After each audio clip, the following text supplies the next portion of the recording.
Închide secție. Înregistrare audio-video. Meniul Închide secție va fi activ duminică, începând cu ora locală 21 și îl veți accesa doar cu aprobarea președintelui secției de votare.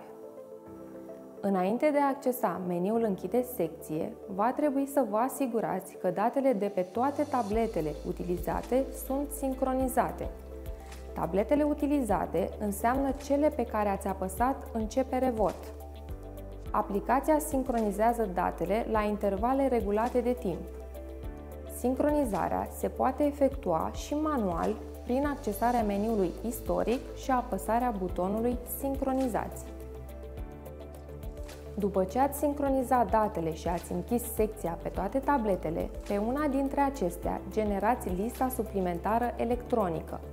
După accesarea meniului Închide secție, acesta își va schimba denumirea în proces verbal, iar aplicația nu va mai permite preluarea altor alegători în SIMPV. Înregistrarea audio-video se va efectua cu tableta care are alocat SIM-ul de date de 20 de GB. După închiderea secției de votare, aplicația va lansa automat pagina de înregistrare audio-video.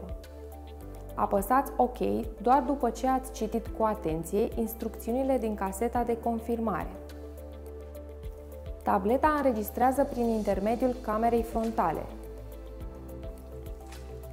Înainte de pornirea înregistrării, poziționați tableta astfel încât pe ecran să apară întregul spațiu de operare a urnelor și de numărare a voturilor.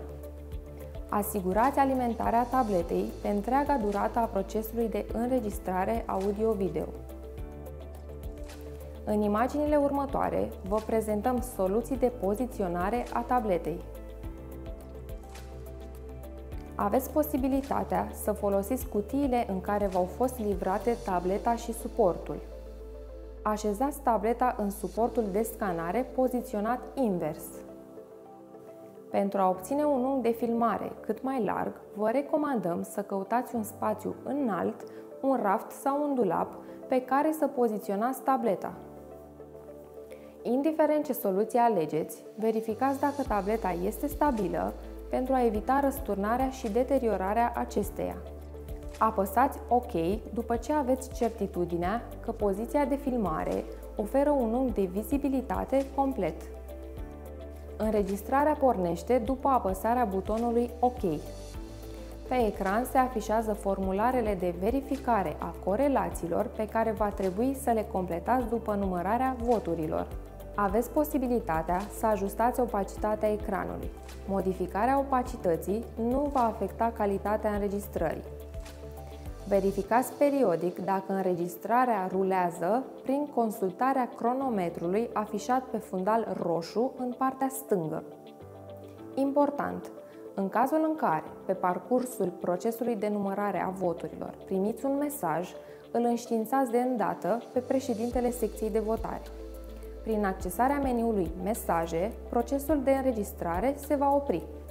Vizualizați mesajul și accesați din nou meniul Proces verbal pentru a reporni înregistrarea.